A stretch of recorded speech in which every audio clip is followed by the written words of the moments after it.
ebube achọ nka kọlụ ga akọ mere eme n'ihe gbasara ndụ m onwe m mgbe m bidoro ọrụ a wee zụọ ọgbụgbọ oku akpọrọ m echefukwana na ogologo arọ mgbagoro mbọ dịka mmadụ zụọ ahịa dị iche iche enweghị m mbuli elu n'ụdị nke m nwere na nke ikpeazụ a n'ọrụ a maka na m zara oku wee nọrọ n'ebe ezumezu m na Chukwu Okike kwadoro n'ebe m ga-anọ wee jee ozi n'etiti ụmụ mmadụ. Mgbe m bidoro wee zaa oku a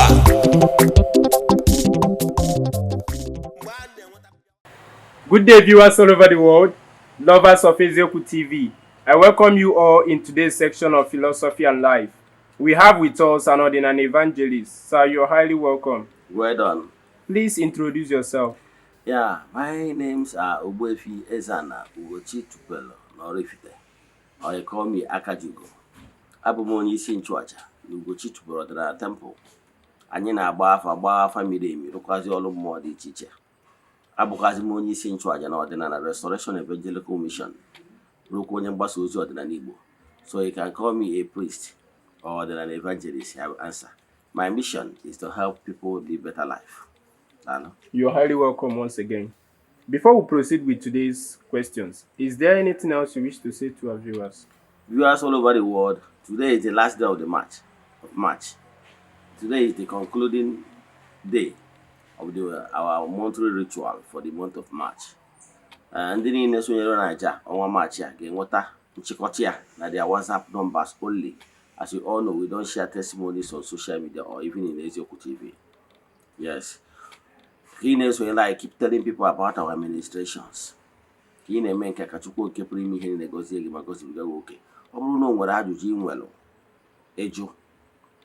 Yes.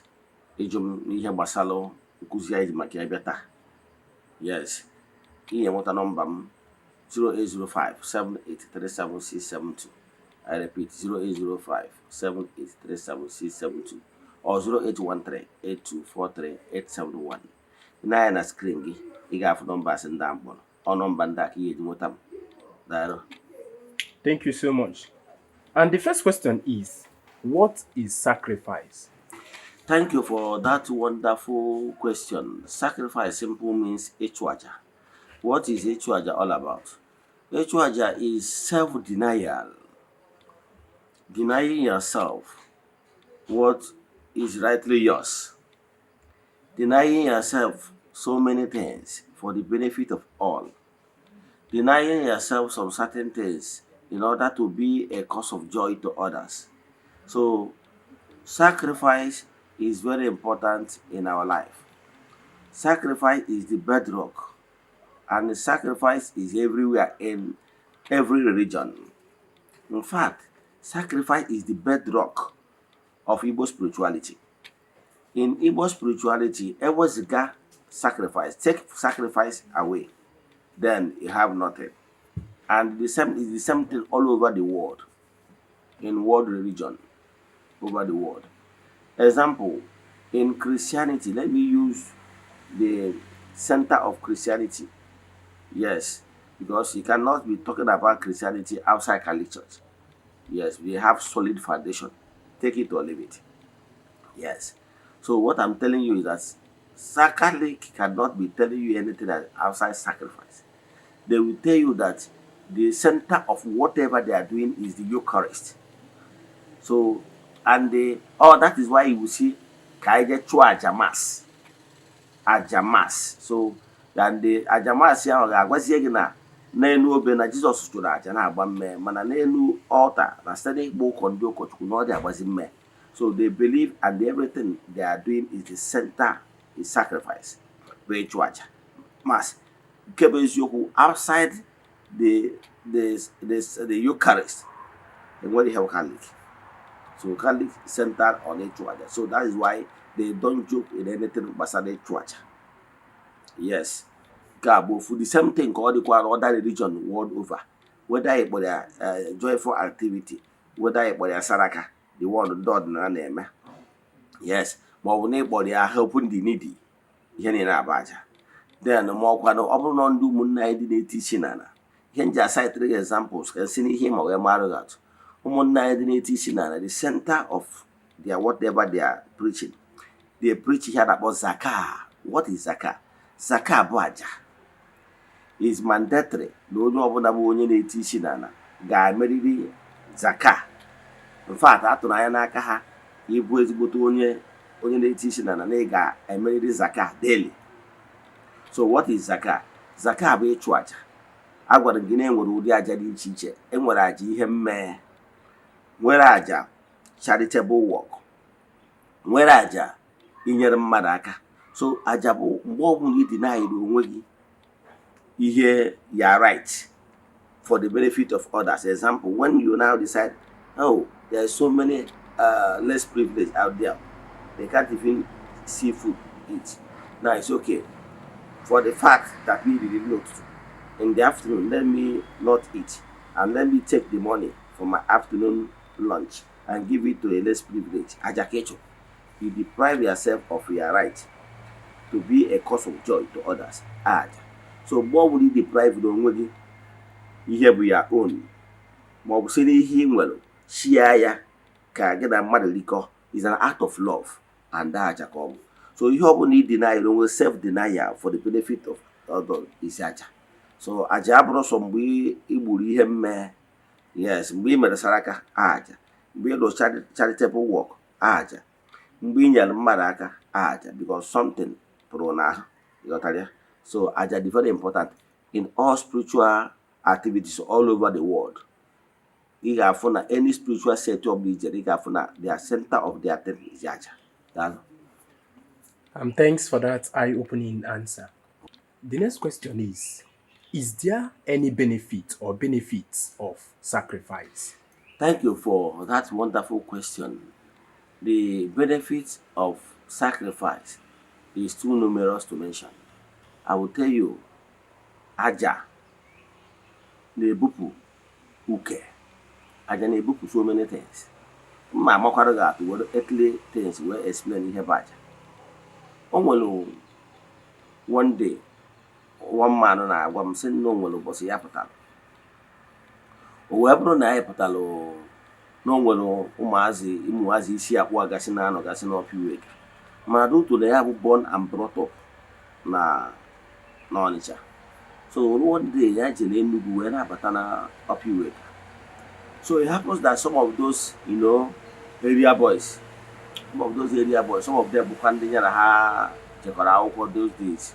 So due to their born and brought up, Onitsha born and brought up. So sometimes I'm quite careful. I say, senior brother, chokwala. Sometimes when you hear gimago, and when sometimes senior brother there na what call it, I chokwala fego. Just like that. So one day, the Haji challenge good hapata. To Kusia now people around 10. Those days on the channel they are bad. No people can are bad. So Okusie ụzọ Enugu na-agazi ka o gawa tụrụ Ọpịwek wee baa obodo ikwu side Ogboko na. So ya nọzi ebe anwa, two boys rush ya, mgbe ha pụtaziri n'ezie ya ofu n'ime ane ya dị ha asị ọpa emego ya lụkwazi esi ya si onye otu ya bịa ka ịpụ na onye abụrụ anụ oriri gatago na-etu aka ya si na mana ya eji fon ya gatago. So ọ bụrụ na onye a ga agwụrụ ihe awụ onye mụ ya gatago. So ifuna ka aja anya na-ada achụpụwa mgbe ụfọdụ etu a ọ chọrọ ife ha wee chie ife n'afọ mgbe ụfọdụ onye ha bịa. So etu a ka ọ dị n'ihe niile. O nwere ọgụ ị ga-emelụ mmadụ. Anyị na-agwa ndị ka nji agwa ndị mmadụ building personal relation. Ajọ ọbụla ị chọrọ, the benefit bụ na o nwere ajọ ọbụla ị chọrọ n'ụwa bụ ihe efu. O nwere ike ịbụ ya gaa onye ị na-emebiri ihe ọma enwe onwe ọdịọda. O nwere ebe ọ ga-eri bido gị ha orotakwa old good days. So aja aja benefit dị na aja dị too much. Ka m makwara gị atụ nwere ike ọ bụrụ na iwu onye nwere nkịta. For the fact ihe anyị na nkịta ma abaghị gị mụ na from time to time nye nkịta nye ọ dị used to you mara na na-efere ya n'anya. So aja nwere ọdụ ka ihe esi wee justify ya aja si na aja abara uru. No, aja na-ebupụ uke. Aja bụ simple thing m akọwara na aja bụ building personal relation. aja bụ building personal relation.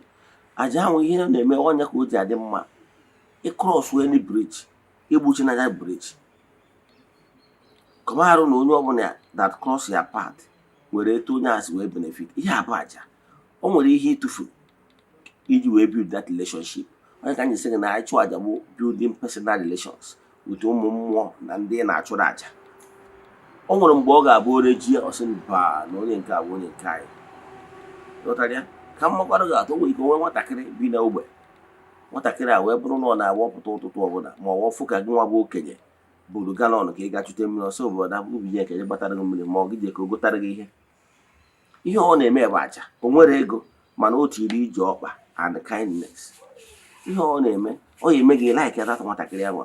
Nwere ụbọchị ị ga-apụta etu afụ na ọ nọ na mkpa echi ya kere ihe ọgwụ ọsọ na ịta igbo rie ya ọkwa eziokwu because of na ọ na-enye. Ọ ya ka nature ji wee sị gị givers never lack. Givers never lack. Once you give, you never lack. So ịchụ aja bụ giving, and ịchụ aja is born out of self-love, selfless services. So nke bụ eziokwu na nwere mkpụrụ obi ọbụla na-achụ aja ihe na-efunarị. Take it or leave. Nwere onye ọbụla na-achụ aja ihe ọbụla imere ịchụ aja, showing love, give out to the needy. O nwere mgbe ọ ga-eruo ifu na onye anwa enyere ha aka mgbe ọ nọ n'oge mkpa ga-asị chukwu okenye ga-echukwa onye ọ ga-echere gị echiche ọma. So being nice, ị na-achụ aja, and aja abụrụ sọ aja ịchụrụ mmadụ ma aja ịchụrụ ụmụ mmụọ the same thing. Maka ndị Igbo na-atụ n'isi na o nwere mmadụ ka o nwere ego mana aka nte yi na o nwere mmụọ nwekarịrị. Maka na izu ọbụla ọjọọ ọbụla agbara na mmụọ iji megide gị agbara ya na mmụọ and ụmụ mmụọ ejedo ya bụ enwere ike ndị mmadụ na-aplan evil against you mana maka ihe na ibuild go personal relations with ụmụ mmụọ onye je plan chi ihe ọjọọ negative vibrations send ya against you ụmụ mmụọ gị na ha dị na mgbe je blọk ekwuo na onye eme. Ọnya ka anyị sị gị gị na-achụ aja because mgbe ihe na-achụ aja ị na-ebuild, ị na-show love, na-spread your tentacles and na-ebuild more bridges. Pio nwanne chụba aja maka na aja karịrị ọgwụ. Aja bụ when you are selfless services showing love to creature and creatures. By 10 ị na-amakwa ụmụ mmụọ. Alright. Is sacrifice a continuous thing for human beings here on earth? Thank you for that question. The truth of the matter is sacrifice is continuous one. As long as you are here on earth. Let me give you an example. You can never change a winning team. Ọ bụrụ na ị na-achụ aja dịka nsi kọwara gị ihe aja entails. Ọ bụrụ na ị na-achụ aja ọ na-agara gị continue chụba aja maka na aja ahụ ị na-achụ ọ na-agara gị ga-eme ka ị continue nọrọ n'elu ebe ị nọ. Ọ bụrụ mmadụ ịnọ n'elu bụ ihe dị mkpa. What is important is to maintain that particular position for life. So ndị mgbe anyị dụrụ ụmụ aja na-asị anyị onye jekata ghara nke o jere eje ana ya n'iyi. So ọ na-adị mkpa ọ bụrụ na i build personal relation with ụmụ mmụọ you continue na-emekwa ya from time to time. Yes, ị na-ebuild ya maka na ọgaranya jele mba na-anata anụ gift juru akpịa bụ ndị ọ na-enyekwa anyeri. Anybody ifo na o jere mba etu ma ọ na-eme ihe ndị mmadụ na-ewetasịrị ya so many things. I can tell you na ndị ọ na-enyekwa nyeri. I can tell you that missing words. O nwere ebe na be m enwere so many wines halls ndị mmadụ na-ewetara m at intervals and many things. This gift, many gifts.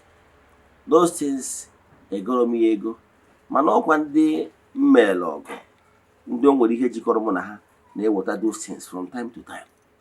So I can tell you na ọgaranya jere mba anụ ju abịa anụ bụ gift na ihe ndị ọzọ ndị mmadụ kechi nye bụkwa ndị ọ na-enye enyeri ya.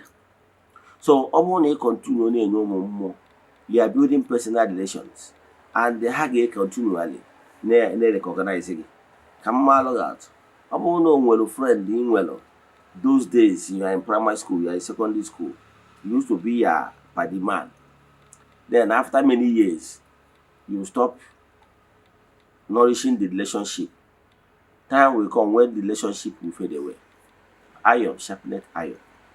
So ọ bụrụ na onye ahụ ya friend from time to time if you go relationship mana ị dị anọkọtazi jụọ hello hi if with time that relationship will fade away. The same thing like if you open an account in the bank, you don't nourish the account 6 months down the line, I can tell you that your account might enter dormant. Yes. And whenever you still want to start using the account, you still need to do updates 1 or 2. So, but I can tell you, echefuna ịda achụ aja, no matter how small, from time to time, aja mmadụ na-achụ abụrụ sọ ego, nwere aja ị ga-achụ, iwepụta time gị to show love to people, educate people, counsel people, do saraka, visit the less here in abacha. So what I can tell you, as long as you're on ụwa, you will continuously giving, so that you will continuously receiving. So giving and receiving is part of life in creation. So if you want to continually receive it, you continually give it. Let me give an example. You know that in life, for us to live, you must give. Let's say breathe in now. You breathe in for you to receive again, because when you are breathing, you are receiving, right, oxygen. And for you to continuously receiving oxygen, you must give out carbon dioxide, so that you will permit again to receive again. That is nature. That is simple logic I will give you. So for you to continuously receiving from time to time, you will continuously give in from time to time, so that you will be able to receive from time to time. Thank you. Thank you so much, sir. Sacrifice is a continuous thing here on earth. Wherever you find yourself, keep sacrificing. Viewers all over the world, we have come to an end on today's edition of Philosophy and Life. If you have any question based on today's teaching, you can drop it on the comment section or DM Eze-Ana with the WhatsApp number showing on your screen. For more inquiries, deep consultation, you can as well DM him with that same number. Ogbuefi, it's nice having you here today. Thank you, Mr. Thanks for your time. We really appreciate it. Thank you. Before we go, any advice for our viewers? Viewers all over the world, my prayer upon your lives is that you will be liberated, you will be favored, you will be blessed. In the name of Chukwu Kepere Miherine, onye ike niile si n'aka ya bịa. Echefukwana, ọnwa ajụjụ ọbụla ị nwere na ihe ọbụla anyị kụzi taa maọbụ ihe ọbụla na-agbagwoju anya na ndụ, check these our WhatsApp numbers, send a line message, anyị ga-enyere ya aka. That is why we are here. Ya gazie. See you tomorrow.